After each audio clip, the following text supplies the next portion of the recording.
দেশের সবকিছুতে সংস্কারের অংশ হিসেবে এবার ব্যাংক নোটের নকশায় পরিবর্তন আনতে যাচ্ছে সরকার। দেশে প্রচলিত সব ধরনের ব্যাংক নোটের নতুন ডিজাইন চেয়েছে অর্থ মন্ত্রণালয়। ফলে ধারণা করা হচ্ছে নতুন নকশার ব্যাংক নোটে শেখ মুজিবের ছবি বাদ যেতে পারে।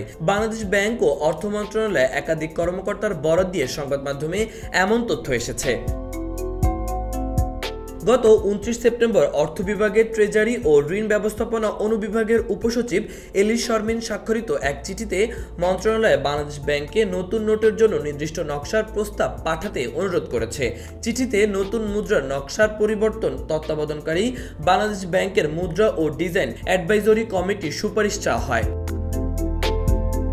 চিঠিতে আরও বলা হয়, নতুন ডিজাইন ও বৈশিষ্ট্যের নোট প্রচলনে কী ধরনের ডিজাইন করা সমীচীন হবে তা বাংলাদেশ ব্যাংকের মুদ্রা ও ডিজাইন অ্যাডভাইজরি কমিটির সুপারিশ গ্রহণপূর্বক সুনির্দিষ্ট প্রস্তাব দ্রুততম সময়ের মধ্যে অর্থ বিভাগে প্রেরণ করার জন্য অনুরোধ করা হলো। কেন্দ্রীয় ব্যাংক এবং অর্থ মন্ত্রণালয়ে একাধিক কর্মকর্তা নাম প্রকাশ না করার শর্তে জানান, সরকার ব্যাংক নোটে শেখ মুজিবের ছবি রাখতে চাইলে নতুন ডিজাইনের নোট ছাপানোর কোনো প্রয়োজন হতো না। বর্তমানে বাংলাদেশের 2 টাকা থেকে শুরু করে 1000 টাকা পর্যন্ত সব কাগজের নোটে শেখ মুজিবের ছবি রয়েছে। কোনো নোটের দুপাশে শেখ মুজিবের ছবি রয়েছে। এছাড়া ধাতব মুদ্রাগুলোতেও তার ছবি রয়েছে।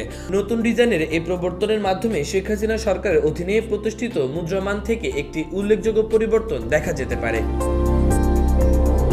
শেখ হাসিনা দেশ ছেড়ে যাওয়ার মাত্র 2 দিন আগে 500 ও 1000 টাকার ব্যাংক নোটে শেখ মুজিবের ছবি আরও বেশি স্পষ্ট করে ছাপাতে নতুন দুটি ডিজাইন এবং 20 টাকা ও 100 টাকা নোটে মুদ্রণ পদ্ধতি পরিবর্তন করতে বাংলাদেশ ব্যাংককে চিঠি দিয়েছে অর্থ মন্ত্রণালয়। মাহবুবুর রহমান ইমন, খবর সংযোগ।